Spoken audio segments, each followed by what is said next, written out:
하나님, 보지도 못하고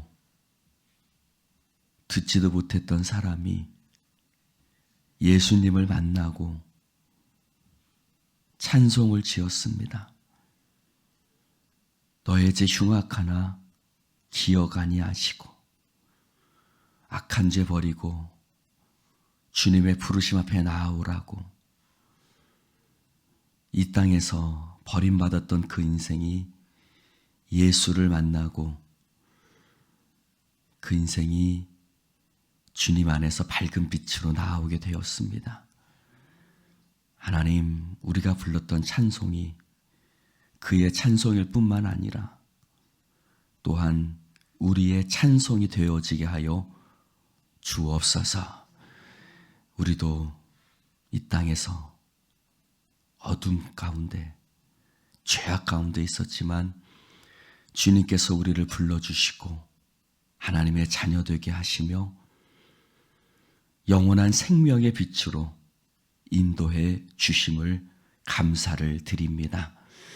하나님, 이 새벽 우리의 삶에 빛 되신 주님을 바라보게 하시고 우리가 어둠 속에 웅크려 있지 아니하고 빛 되신 주님으로 말미암아 내 삶을 열어주시는 하나님, 우리의 삶에 하늘 소망 주신 하나님 아버지 앞에 영광 돌리며 살아가게 하여 주시옵소서. 벌써 한 주의 끝자락에 섭니다. 하나님, 우리가 우리의 인생에도 언젠간 끝자락에 섬을 기억하게 하시고 주님, 잘 살았구나, 믿음으로 살았구나, 나를 위해 영광의 면류관이 예배되어져 있다, 훌훌 털며 하늘나라로 올라가는 그런 후회 없는 인생 살 수 있도록 하나님, 우리를 성령님 붙들어 주옵소서. 예수님 이름으로 기도드립니다. 아멘. 할렐루야. 오늘 하나님의 말씀 보겠습니다. 오늘 3월 21일 사순절 15일째입니다. 고린도전서 11장 2절부터 12절. 고린도전서 11장 2절부터 12절 교독해서 읽겠습니다. 너희가 모든 일에 나를 기억하고 또 내가 너희에게 전하여 준 대로 그 전통을 너희가 지킴으로 너희를 칭찬하노라.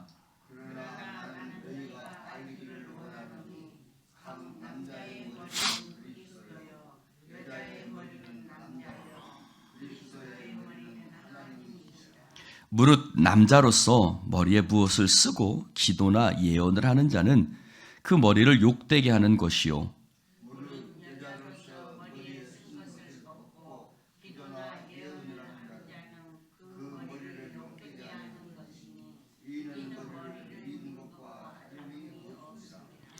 만일 여자가 머리를 가리지 않거든 깎을 것이요, 만일 깎거든 미는 것이 여자에게 부끄러움이 되거든 가릴지니라.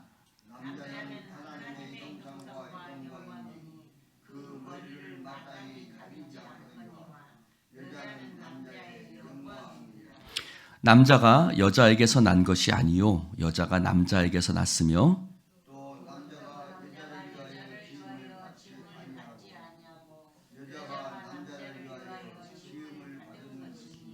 그러므로 여자는 천사들로 말미암아 권세 아래에 있는 표를 그 머리 위에 둘지니라.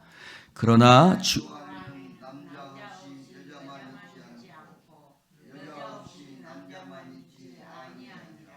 같이 합니다. 이는 여자가 남자에게서 난 것 같이 남자도 여자로 말미암아 났음이라. 그리고 모든 것은 하나님에게서 났느니라. 아멘. 할렐루야.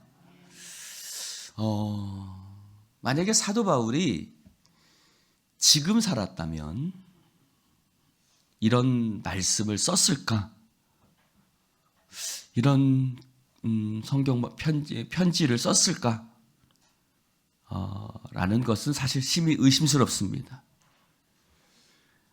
아마 이 시대에 사도 바울이 살았다면 이런 편지는 쓰지 않았을 겁니다. 이런 편지를 특별히 고린도 전서를 보면서 이게 뭐지? 뭐 이런 사실은 좀 생각들이 드는 말씀들도 있고 좀 특별히 고린도 이 교회의 구체적인 문제들을 쓰다 보니까 그 교회의 구체적인 문제에 대한 답변들로서 이런 것도 성경 말씀에 있나? 라는 것들이 좀 생각되어져요. 특별히 오늘 말씀에도 보면 그런 말씀들이죠. 그런데 우리가 이 말씀을 어떻게 대해야 되는가? 자, 예를 들어서 오빠하고 동생하고 싸웠어요. 예담이하고 예은이하고 싸웠어요. 예담이하고 예은이를 싸우면 어떻게 할까요? 제가 예은이를 부르죠. 너 오빠한테 그러면 안 돼. 응? 네 오빠한테 그렇게 덤비면 되겠어? 너 오빠 말 잘 들어. 나중에 엄마 아빠 없으면 오빠가 네 부모나 다름없는 거야. 막 이런 식으로 얘기를 하겠죠? 그런데 거기서 끝날까요? 그렇지 않겠죠. 예담이를 부르겠죠. 예담아, 너 일로 좀 와봐. 네가 네 동생이잖아. 동생은 얼마나 어리고 너보다 조그맣고 작아. 그러니 네가 보호해주고 네가 잘 지켜줘야지. 네가 그렇게 하면 되겠어? 라고 얘기를 하겠죠. 자, 근데 예담이가 듣고서 예은이한테 야, 엄마 말 아빠 말 들었지? 너 오빠 말 잘 들어? 이 조그만 게 너 앞으로 오빠 말 더 잘 들어. 내가 혼나. 막 이렇게 얘기를 한다면 예담이는 제 말을 잘 들은 겁니까? 못 들은 겁니까? 못 들은 거죠. 그렇죠? 진짜 제 본심은 어디에 있는 거예요? 앞에 있는 거예요? 뒤에 있는 거예요? 뒤에 있는 거죠. 네 동생이 조그맣고 작고 여자니까 어리니까 네 동생을 잘 돌봐줘 라는 게 저의 더 본심인 거예요. 그렇죠? 근데 예담이가 내 본심을 생각하지 않고 지 권리만 생각해. 오빠로서의 권리만 생각해. 여러분, 그러면 이거 복잡해지고 머리 아파지는 겁니다. 여러분, 우리가 살아갈 때 권리만 생각하면 안 돼요. 사실 지금 이 우리나라에 일어난 문제도 그것도 비슷해요. 내가 대통령으로서의 의무를 생각해야지 권리만 생각하면 안 되거든요. 자꾸 대통령이 권리라고 얘기를 하는데 그 권리를 뛰어넘어서 더 큰 권리가 있죠. 국민을 보호하고 지켜야 될 의무가 있는 거예요. 그게 더 큰 권리고 더 큰 의무인 거예요. 자, 오늘 말씀에도 저는 그것과 좀 비슷한 맥락에서 봐야 되지 않을까 싶습니다. 자, 오늘 보면 남자들이요, 이 말씀을 갖고 참 오랜 세월 동안 여자들을 억압해 왔어요. 교회에서조차도. 그래서 오늘 말씀해 보니까 8절에 야, 남자가 여자에게서 난 것이 아니요 여자가 남자에게서 났어. 당신은 불완전한 존재야. 내 갈비뼈에서 난 존재야. 어디 남자한테 기어오르고 말이야. 어디 교회가 교회에서 여자가 큰 소리를 쳐. 여자가 암탉이 울면 집안이 망한다. 그것도 도대체 암탉이 울면 집안이 망한다는 얘기는 어디서 나왔는지. 자, 그러면서 9절에도 남자가 여자를 위해서 지음받지 아니하고 여자가 남자를 위해서 지음을 받았다. 그러면서 막 그러죠. 당신의 남자를 막 그렇게 얘기하죠. 그런데 더 사도 바울의 본심은 어디 있는 거예요? 11절에 있는 거예요. 11절에 그러나 주 안에는 남자 없이 여자만 있지 않고 여자 없이 남자만 있지 않다라는 거예요. 주 안에서는, 예수님 안에서는 할렐루야. 예수님 안에서는 남자, 여자가 따로 있지 않아. 여자 없이 남자만 있지 않고 남자 없이 여자만 있지도 않다. 남자나 여자나 뭐예요? 동등하다는 거예요. 예수님 안에서는 우리가 동등해서 서로 돕고 서로 사랑하는 존재지, 누르고 뭐 그런 존재가 권위로 누구를 뭐 이렇게 어떻게 하는 존재가 아니다. 12절에도 말이야, 똑같은 말이에요. 여자가 남자에게서 난 것 같이 남자도 여자로 말미암아 났습니다. 남자들 아멘 하시오. 장로님들 아멘 하시오. 네. 남장로님 아멘 하시오. 네, 할렐루야. 네. 허준원 전도사님 아멘 하시오. 네. 이걸 기억해야 되는 거죠. 그런데 더 중요한 건 뭐예요? 모든 것은 하나님께로 났다는 거예요. 할렐루야. 남자나 여자나, 물론 남자가 먼저 지음받고 남자에게서 여자가 난 것이 맞아요. 아니, 그렇죠. 남자에게서 여자가 난 것이 맞지요. 남자의 갈비뼈를 취해서 여자를 지으셨고, 남자가 스스로 독처하는 것이 좋지 못하니 돕는 배필을 지으리라 라고 지은 것이 맞아요. 그런데 더 중요한 건 뭘까요? 그 여자를 바라보면서 아담이 뭐라 그러죠? 이는 내 뼈 중에 뼈요 살 중에 살이로다. 그러면 여러분, 남자가 여자를 바라보면서 이는 내 뼈 중에 뼈요 살 중에 살이라고 막 사랑해주면 여자는 당연히 남자를 돕는 자로 살죠. 근데 내 뼈 중에 뼈요 살 중에 살이라고 하지도 않으면서 그런 거는 쏙 빼놓고 당신은 나를 돕는 배필로 지었다라고 얘기를 하면 앞뒤가 안 맞는 거예요. 하나님이 지으신 뜻은 어디로 가고 자기 권리만 챙기려고 하는 거예요. 앞으로 남자가 뭐라고 얘기를 하면 그 얘기를 하시오. 당신이 나를 다 뼈 중에 뼈요 살 중에 살이라고 나를 그렇게 지극정성 대해주면 나는 내 뼈가 부서져라 당신 돕겠소. 먼저 당신이 그렇게 하고 나서 그 얘기를 하시오 라고 백집사님에게 얘기하십시오. 네. 할렐루야. 네. 그것이 중요한 거죠. 여러분, 우리가 교회 안에서 권리를 생각하면 안 돼요. 권리를 생각하지 말고, 목회자도 마찬가지고, 목회자의 권리가 있어요. 그러나 무엇이 먼저요? 내가 목회자로서 내 의무를 다했는가? 그러면 권리를 주장하지 않아도 성도들이 권리보다 더 존경하고 더 섬겨주겠죠. 할렐루야. 남자도 마찬가지고 그건 여자도 마찬가지고 장로님들도 마찬가지고 다 마찬가지.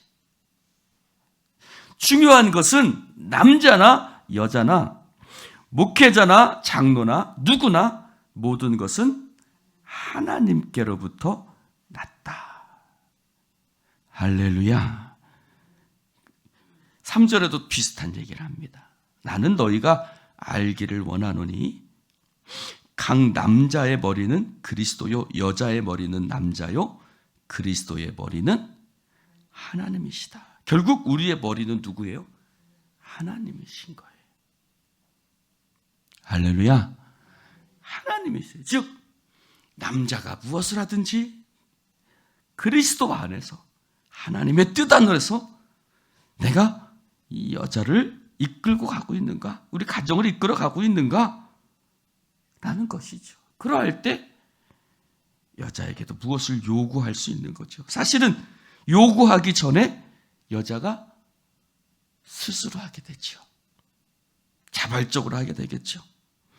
참 이 설교를 우리 사모 앞에서 하려니까 굉장히 부끄럽습니다만, 자꾸 저쪽을 못 보겠습니다만, 뭐 저도 집안에서 비슷합니다만, 그러나 그렇다는 거예요. 그리고 우리가 그것을 위해서 살아가야 된다는 거예요. 완전하지 못하지만 때로는 권리를 먼저 저도 주장합니다만, 당신이 사모가 돼서 말이야, 이런 말도 합니다만, 그러나 제가 더 먼저 목사로서, 아이고 부끄러워라, 목사로서, 남편으로서 먼저 해야 되는 것이 먼저겠죠. 우리가 내 머리가 그리스도라는 것을, 우리가 하나님께로부터 나타나는 것을 우리가 생각한다면 교회 안에 분쟁이 없겠죠. 당신이 누군데, 당신이 뭔데, 이런 말 하지 않겠죠. 가정에서도 마찬가지인 것이죠. 가정에서도 당신이 남편인데, 당신이 여잔데가 아니라 내가 그리스도에게 낳았으며 그리스도의 머리는 하나님이시라는 이 원칙을 잊어버리지 않는다면, 당신이 여자로서 뭐 암탉을 얘기하고 무슨 얘기를 하고, 당신이 가장인데 뭔 얘기하고, 이런 얘기를 할 필요가 없는 것이죠. 할렐루야. 에베소서 5장에도 그거는 마찬가지입니다. 아내와 남편에 대해서도 결국 남편과 아내의 이야기를 하면서 그는 뭐라고 얘기를 합니까? 이 비밀이 크도다. 나는 그리스도와 교회에 대해 말하노라. 너희는 각각 자기 아내 사랑하기를 자신같이 하고 아내도 자기 남편을 존경할지라. 사도 바울은 에베소 교회도 똑같이 처음에는 아내들이여 남편에게 복종하라. 남편들이여 아내 사랑하기를 그리스도께 사랑. 아내 먼저 얘기하고 남편 나중에. 그러나 나중에는 남편에게 먼저 얘기하죠. 자기 아내 사랑하기를 자신같이 하고 아내도 자기 남편을 존경하라. 처음에는 여자 먼저 얘기했다가 나중에는 남편 먼저 얘기하죠. 이거 이유가 뭘까요? 결국은 남편이나 여자나 주 안에서 서로 사랑하고 서로 존경하는 동등한 관계에 서 있다라는 것을 사도 바울은 은근히 보여주고 있는 것입니다. 할렐루야. 우리가 서로 권리를 드러내지 말고 내가 주 안에서 어떻게 할 것인가를 서로 생각하는 가정과 교회가 될 수 있기를 축원합니다. 여러분, 권리만 주장하는 곳은 분쟁이 있습니다. 싸움이 있죠. 그러나 서로 사랑과 서로 존경으로 예수 그리스도 안에서 하나 될 때 그 가정은, 그 교회는 행복한 가정과 교회가 될 줄로 믿습니다. 기도합시다. 하나님 아버지 감사합니다. 오늘 주님 말씀을 함께 나눌 수 있도록 축복해 주시니 감사합니다. 주여, 우리도 주 안에서 있음을 기억하게 하소서. 서로 상대방을 바라보기 전에 자기 자신을 먼저 바라보고 내가 주 안에서 사랑하는가? 내가 그리스도의 머리 되신 주님을 따르고 있는가? 생각하고 돌아볼 줄 아는 성숙함이 우리 가운데 있게 하여 주시옵소서. 그 성숙함으로 하나님 나아갈 때에 하나님 분쟁은 사라지고 하나님 안에서 참으로 기쁨과 행복이 공동체 가운데 있게 될 줄로 믿습니다. 하나님은 가정을 세우시고 교회를 세우셨습니다. 주여, 가정이 그리스도 안에서 사랑과 존경으로 세워지게 하여 주시옵소서. 교회가 하나님 서로 하나님 교회와 그리스도의 관계처럼 되어지게 하여 주시옵소서. 성령님, 오늘도 우리와 함께 하신 주님을 찬송합니다. 하나님, 가정이 편안하지 않으면 교회가 편안하지 않고, 교회가 평안하지 않으면 가정이 평안할 수 없습니다. 하나님이 세우신 이 믿음의 공동체가 평안할 수 있도록 주여 은혜 베풀어 주시고 축복해 주옵소서. 예수님 이름으로 기도드리옵나이다. 아멘.